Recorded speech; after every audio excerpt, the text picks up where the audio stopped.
გამარჯობა, ეს არის გადაცემა ანტიბიოტიკი, ჩვენ მისი წამყვანები კუკა ბარამიძე და ნინო ურუშაძე ვართ.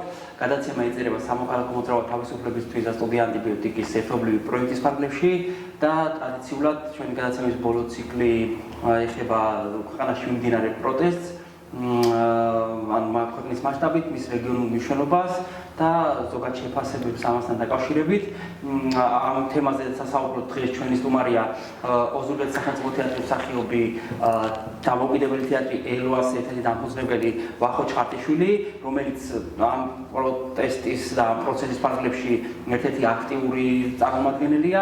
სალამი ვახო, მადლობა დათმობილი დროისთვის და მოსვლისთვის და ბარემ პირველივე კითხვითაც ესეთი კითხვა გვექნება, რომ შენი ხედვით რო შეაფასო, ვთქვათ, რა პროცესი ახლა ქვეყანაში და რაში მონაწილეობ? გასაგებია, მოგესალმებით პირველ რიგში, მივესალმებით თქვენს მაყურებელს. მაშინ ასე დავიწყებ.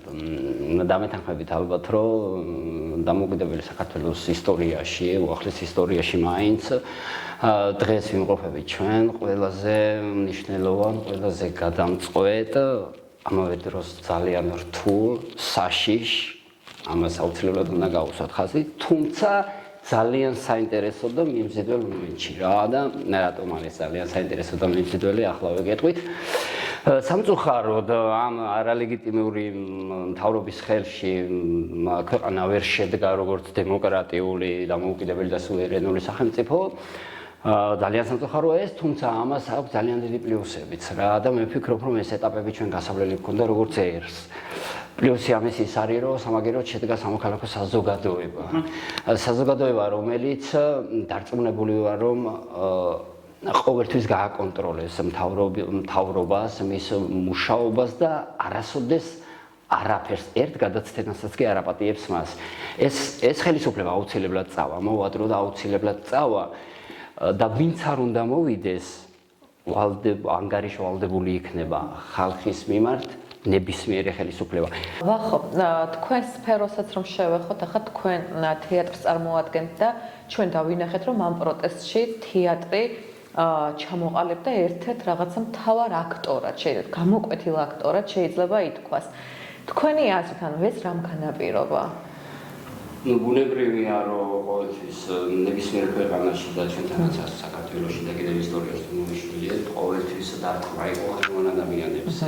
თუმცა ბოდიშ გიხით, ანუ იცით რატოსამ ეს ჩვენ თითქოს მიჩვეული ვართ, რომ აი ძველი თაობის მსახიობები ყოველთვის რაღაცა ისე გამოდიოდა, რომ იყვნენ არ მინდა ხასე თქვა უბრალოდ რაღაცა პროსახელისუფლებო, ანუ რაღაცნაირად ასე დამკვიდრდა ეს და ეს რაღაც თითქოს ახალიცაა ჩვენთვის ახლა რაც ხდება. თუმცა ახლა სხვა ცხოვრება სიმართლე გითხრათ, ვიტყვი რომ სხვა ლეველზე ვართ რა, გადასულები რა, თანამედროვეობა, პროგრესია, და სხვანაირი თავისუფლება.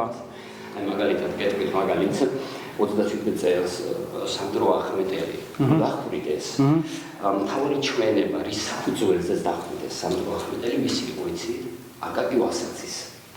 წარმოიდგინეთ, წლების შემდეგ აკაკი ვასაძე თქვა რომ იუარა რომ არაო მეო როგორც გაიცით, მეო არ დამიწერია ეგო, მეო ვიმყოფებოდიო და ბერიაზე წოლის ქვეშო და ანუ ჩემი ხელმოწერა ოქროზე საიდან მოხდა არ ვიცი, ვფიქრობ რომ ხელმოწერის დროს ოქრო შემიცვალეს. წარმოიდგინეთ ახლა რა და აი მაშინაც ხელოვანებზე იყო. სანდრო ახმედელითან ისეთი ადამიანი იყო, რომ და სანდრო ახმედელითან ერთად მაშინ რუსთაველის თეატრის 4 მსახიობს დახვდეს და მისი თოლის შედეგად გადაასახეს და თავიდანვე ეგრე მოდიოდა და დღეს აი ზუსტად ეგ მკვდის რა დღეს როცა შავზე თეთრად წერია რომ ეს ხელისუფლება მიგვაქანებს იქ სადაც არის ჭაობი, სადაც არის რეჟიმი, სადაც გარდაუვალი სიკვდილია, ყველას მიუკაკუნებს, არ არსებობს დიქტატორული რეჟიმი, რომელიც ყველა კარზე არ აკაკუნებს. და ამის მაგალითები ხო გვაქვს წარსულიდან და აი აქ ცოტა კი და ანუ მე პირო ახლა მე რაღაც დიდი ფიგურალური იმით არ გამოვირჩევი, უბრალოდ ერთი ადამიანის როგორც ესეთი აზრი ყოველთვის მქონდა ამის პროტესტი და ყოველთვის ვითხოვდი ამას, რომ საზოგადოებაში ადამიანები ვინც არიან, ან მაგალითად ხელოვნებას ვინც ემსახურება, მithumetes, ანუ თეატრი როგორც ესეთი, ანუ ყოველთვის არის რაღაც პროტესტისა და გაღწევის შესაძლებლობა და ამის გამო ანუ და აი სულ ის მქონდა რომ რაღაც კონკრეტული ministrების კოლგის ქვეშ არსებობდა ეს ხალხი რა და არ იყო არანაირი პროტესტი და აი ცდილობდნენ რომ რაღაც მაამებლური რაღაცები ანუ მაამებლური დამოკიდებულება იყო და თეატრი იყო მხოლოდ რაღაც სანახაობის ნაწილში გადასული და ანუ ეგ ხო და ისი თქმა მინდა რომ ჩვენ ახლა ვიცით რომ ამ თეატრზე ესეთმა დარტყმამ როგორც იყო მაგალითად ანდრო ჭიჭინაძის დაკავება აბსოლუტურად არაფრის გამო უკვე ეს დაგროვილი თავისუფლება რაც კონკრეტულ თეატრებს ჰქონდა უკვე გამოიტანა ქუჩაში რა და აი მართლა ეს მინდა დავინახო და შენი მხრიდანაც ეს მინდა რომ ხალხმა დაინახოს რომ სად აი თეატრი როგორც პროტესტი რა შეუულია სად უნდა იდგეს და რას უნდა აკეთებდეს აი თქვა ასეთ პირობებში თეატრი არის ერთადერთი ადგილი სადაც თამამად შეუძლია ადამიანს რომ თქვას თამამი და მართალი სიტყვა წარმოიდგინე თვითონ თეატრის მოწყობა თვითონ შენობას დავაგვირდეთ რა ანუ არის პარტერი, სადაც მაყურებელი ზის და არის სცენა ცოტა შემაღლებულ ადგილზე და გამოდიხარ სცენაზე მსახიობი და ნუ წარმოდგენაში მონაწილეობ. მე დგება მაყურებელი რომ ურჩება ყველაფერი და ტაშს გიკრავს. ანუ ეს იმას ნიშნავს რომ ბოდიში, მაგრამ ძალიან პრივილეგირებული ხარ რა. ხან მეცინება რა რომ ამობე რომ არის თეატრი არის აპოლიტიკური. არა რა, მეგობრებო რა, თეატრი პოლიტიკურია, უბრალოდ ვთქვათ. ადამიანი რო იბადება ადამიანი, პირველ რიგში იბადება ადამიანად, რო საქმე ერთი მოავლენს მას და მერე უცებ უკეთებენ დაბადების მოწმობას და ხდება მოქალაქე ქვეყნის, სადაც დაიბადა. ანუ პირველ რიგში ჩვენ ვართ ადამიანები და მოქალაქეები. და მერე იძენს პროფესიას, მსახიობად არავინ არ იბადება. მერე ხდება მსახიობი, რეჟისორი, მუსიკოსი, ინჟინერი, ექიმი თუ რა ვიცი, ასტროფიზიკოსი რა და აქედან გამომდინარე პოლიტიკაში ჩარევა ყველას ვალია და ვალდებულება, იმიტომ რომ ჩვენ პირველ რიგში მოქალაქეები ვართ. და ამასთან დაკავშირებით თეატრის როლი ძალიან მნიშვნელოვანია ამ დროს. თეატრი არის ერთადერთი ადგილი, სადაც შეგიძლია გამოხვიდე და თქვა სიმართლე სცენიდან და პრივილეგირებული ხარ. მაყურებელი გიკრავს ტაშს. შენ სხვანაირად გიყულებს ადამიანი და როცა შენ ამის ქვეყანაში მიმდინარე მოვლენების მიმართ არანაირი რეაქცია არ გაგაჩნია. როცა შენ არ შეგიძლია აზრის დაფიქსირება, ცოტა უხერხულია. რატომ არის უხერხული, იცით? ანუ ვერ წარმომიდგენია ვერანაირი ხელოვნება თავისუფლების გარეშე. თავისუფლება არის ყველაზე უზენაესი რამ და ყველაზე უმნიშვნელოვანესი, რაც ღმერთმა უბოძა ადამიანს. ადამიანი ღმერთმა შექმნა ხატად თვისა და უბოძა მას ყველა ნიჭთან ერთად უმთავრესი თვისება, თავისუფლება. ანუ არჩევანის თვისება უბოძა, სიმართლე გითხრათ. არჩევანის თავისუფლება უბოძა. ანუ იყავი ღმერთთან ერთად და იცხოვრე ჩემთან ერთად და იყავი ღმერთის გარეშე, ჩემი არჩევანია და როცა ქვეყანაში ასეთი მდგომარეობა და როცა შენ თეატრის მსახიობი ხარ, რეჟისორი ხარ, არა აქვს მნიშვნელობა, შეხება გაქვს თეატრთან და დუმ ხარ, ეგ არ შეიძლება რა. ანუ ვერ წარმომიდგენია მეთქი მეორე ხელოვნება თავისუფლების გარეშე, არ შეიძლება პროდუქტიული იყო, არ შეიძლება რომ აკეთო ჭეშმარიტი ნამდვილი ხელოვნება თუ არ ხარ თავისუფალი და შენ თუ აზრის დაფიქსირება არ შეგიძლია, ნუ რომელი თავისუფლებაც ის. და თან მან მეორე ის აი მე ყოველთვის რა მაბრაზებს იცი როგორც ადამიანს, რომ ამას ჯერ ერთი რასაც შენ ამბობ ხო რომ უკვე სპექტაკლია თუ რასაც აკეთებ, რომ გამოდიხარ მოწყობაც ისეთია რომ პრივილეგირებული ხარ იმ თავით რა ხალხი მოსულია რომ შესანახავ მოგისმინოს და აუდიტორია და აქედან რაღაცა გაიტანოს რა რა თქმა უნდა და შენ თუ იმას არაფერს არ ატან გარდა იმისა რომ გამოდიხარ რაღაცა წარმოდგენას დაუდგამ და ტაშ დაუპრო და არაფერს არ ატან და სცენიდან აქებ ერთი ამ მინისტრს, იმ პრემიერს, იმ მერს, იმ რაღაცა იმას ვისგანაც დაფინანსება გააქვს და ამას აკეთებ, ანუ თეატრის შინაარსით დაკარგულია. ახლა 98 წლის შემდეგ ვარ თეატრში რა, ნუ გამოდის რომ 26 წელია უკვე თეატრში ვარ და ყოველთვის მინდოდა და მიხარო და უმეტესი დრო გაგატარებული მაქვს სცენაზე.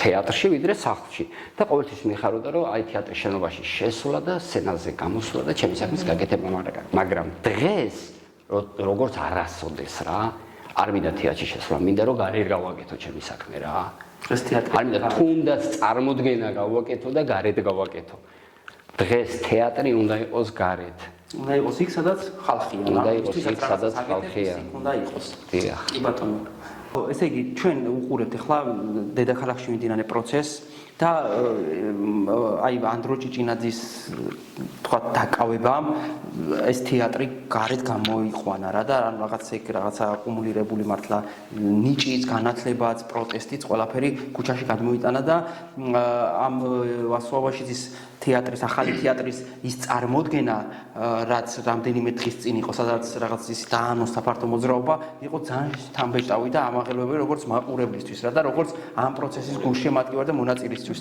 ჩემთვის ხო და მათ თქვენს ეგეთი რაღაცა რომ ჩვენ უნდა გავიდეთ რეგიონებში და ვანახოთ ამ ხელისუფლებას თეატრის ძალა. შე როგორ უყურებ ამას? რა მნიშვნელობა აქვს მათ შორის თეატრის და მათ შორის მოქალაქის ან პროტესტ რეგიონებში? ძალიან დიდი მნიშვნელობა აქვს ამას, ანუ მარტო დედაქალაქის პროტესტი არ ყოფნის. მთელს ქვეყანაში უნდა იყოს ეგ პროტესტი და მით უმეტეს თუ თეატრი გავა რეგიონებში და აჩვენებს ამას ხალხს და იმ ადამიანებს, რომლებიც ისეთ მედიებზე არიან, სადაც ვერაფერს ვერ ხედავენ, სიმართლეს ვერ ხედავენ, ვერ ისმენენ და ამათ დაანახავს არსებულ რეალობას, არსებულ მოცემულობას, ამას მნიშვნელოვანი არაფერი არ არის. ეს პარტნიორთან ერთად დააფუძნე თეატრი კი დამოუკიდებელი რომელიც გამოვიდა რაღაც სივრციდან და ორი ადამიანის გამოცდილება ცოდნას და ენთუზიაზმს და ნიჭზე არის დამოკიდებული და ეს მინდა დავინახოთ შენი პრიზმიდან რომ აი ეს სახელმწიფო დაფინანსება და დამოუკიდებელი თეატრი რომელიც საკუთარ თავს ინახავს ამაში რა რა შინაარსობრივი სხვაობა შეიძლება იყოს როგორც ხელოვნების რაღაც წარმოებელი ჯგუფისთვის რა როგორც ერთი დაფინანსებული და ერთი მაყურებელზე ორიენტირებული და იქედან შემოსული სახსრებით მოქმედი რაღაც გასაგებია მესმის ჩვენს ქვეყანაში სამწუხაროდ არსებული სიტუაციიდან გამომდინარე და რა ვიცი მე არ მახსოვს პერიოდი როცა შესაძლებელი იყო ის რომ დამოუკიდებელი თეატრს თავისით ერჩინა თავი რა მით უმეტეს პერიფერიაში პროვინციაში ძალიან რთულია სახელმწიფოს დახმარების გარეშე თავის შენა რაც არ უნდა კარგი პროდუქტი შესთავაზო მაყურებელს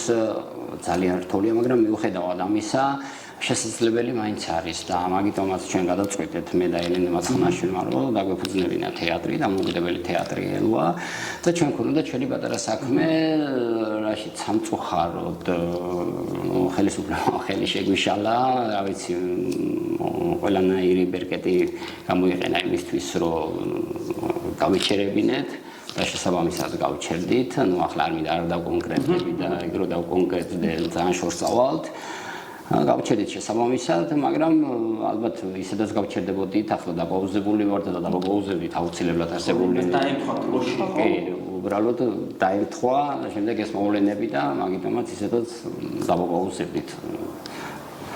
რომ სკლემუშავა და საშუალებაც რომ ანუ ჩვენ ეგ იყო ჩვენი პრეცედენტი რომ გვინდოდა რომ რაღაცა ჩვენი თეატრი გქონოდა ჩვენ და მაყურებლისთვის შეგვეთავაზები და ძალიან გემოვნებიანი და რა ვიცი კარგი პროდუქტი რა და იმედია რომ გავაგრძელებთ აუცილებლად კი ჩვენს გვაქვს მაგის იმედი რა იმიტომ რომ პრეცედენტად როგორც ესეთი ჩვენთვის ძალიან კარგი რამეა და რასაც გავდით ახლა სპექტაკლებს და რაც იყო წამოწყების პერიოდში იკუსელვა დავარქვით ეგ იყო გალაქტიონი გქონდა ანუ ხალხისთვის თბილისშიც მითამაშეთ თბილისშიც გქონდა პრემიერა და კი და ანუ კარგია მაგრამ საბავშვო სპექტაკლიც გქონდა წითელფო და ანუ 3-4 სპექტაკლის და მოახერხეთ რა მაგრამ ნუ თამაში რა ვახო თქვენ როგორ უყურებთ თითეული მოქალაქის როლს ან თუნდაც თქვენს როლს ამ პროცესში, ამ პროტესტში?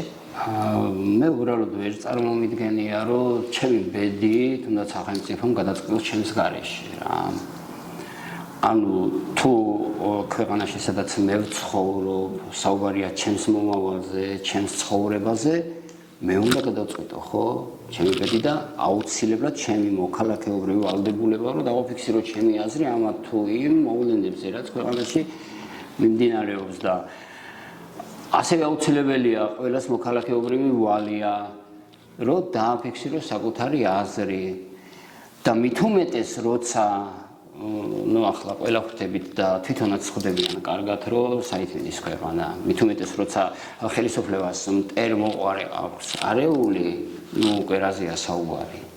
როცა ხელისუფლება გეუბნება, რომ ეთაყვანი ადამიანს, რომელმაც ამწუხელიძე მოკლა და რომელმაც კაბისკირია მოკლა და რომელმაც ჟიური შარტავა მოკლა, მაშინ არ ქონია აზრი საერთოდ არაფერს, არც ბრძოლას ქონია აზრი, არც სამშობლოს ქონია აზრი, არც ჩვენს არსებობას ქონია აზრი.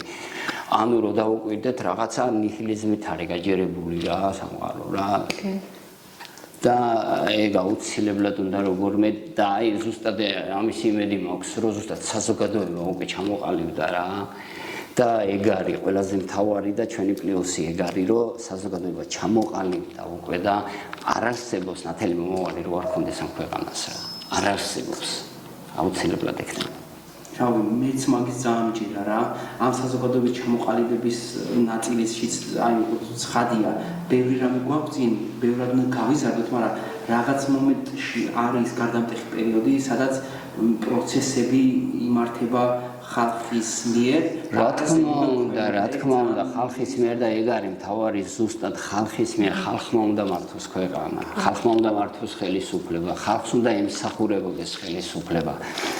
ეგ კიდე ეგ ნარატივები რო აქვთ, ანუ როჯერ ხო იძახეს სისხლიანი 9 წელი მე თავის დროზე მე პირადად მაშინაც მუშაობდი თეატრში ჩვეულებრივად და როცა იყო ის რეჟიმი, რომელიც რეჟიმად იქცა მერე, ნაციონალურ მოძრაობას გულისხმობ, მე ზრამოვედი მაგ წინააღმდეგ ჩვეულებრივად და ყველას გვინდოდა რომ წასულიყო რეჟიმი, დიქტატურა აღარ ყოფილიყო ამ ქვეყანაში და ახლა უარეს დიქტატურაში აღმოჩნდი და წარმოიდგინეთ კიდე ამ ბავშვებს მართლა რომ 5 წლისანი და 6 წლისანები იყვნენ, ამათ რო ეძახიან ნაცებს. უბრალოდ რეალურად ნახეთ ხარაზიშვილის ხარებას სპეცრაზმი ლეწავს ბავშვებს. ნუ ხალხს რა, ვინც არის იქა. ხო ლეწავს ხარაზიშვილი ხარება. გომელაური იჭერს. წარმოიდგინე გომელაურის პოლიცია იჭერს და მურუსიძის სასამართლო ასამართლებს და ნაცები არიან კიდე ეს ხალხი რა. ვინც დაჭერილია ამათ ეძახიან კიდე ნაცებს ხალხო რა ღმერთის არ გეშინიათ რა უბედურება მართლა რა.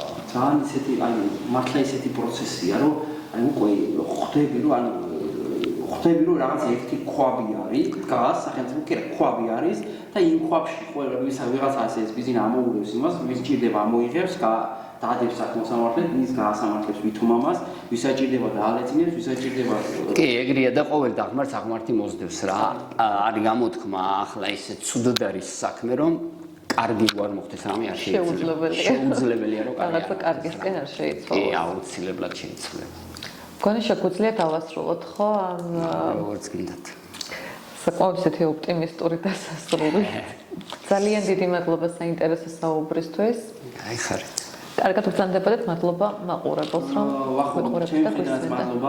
მადლობა თქვენ. მადლობა იმისთვის, ანუ გადაცემაში მონაწილეობის და შენაძრეების, მადლობა იმისთვის, რასაც აკეთებ შენ, როგორც ხელოვანი, მადლობა იმისთვის, რასაც აკეთებ როგორც მოხალხე და პროტესტის ფარგლებში არაერთხელ გადავყვეთი რა ძალიან და თბილისში და აუცილებლად უნდა ვთქვა ჩვენ კიდევ ის ამბავი, რომ ჩვენი სოლიდარობა მხარდაჭერა, რა თქმა უნდა, სოლიდარობა ჩვენ აუცილებლად უნდა დავყვიდეთ ამ ხალხს, რომ ჩვენ როგორც საზოგადოების წევრები ყველაფერს გავაკეთებთ იმისთვის, რა თქმა უნდა, არ დავნებდებით. მათი ეს რაღაცა თავგანწირვა არ იყოს უკვალო რა. მადლობა ჩვენს მაყურებელს და ერთიანობის იმედით მომავალ ეპიზოდამდე ვიმშვიდობებით, კარგად წამდებოდეთ. აი ხალხო.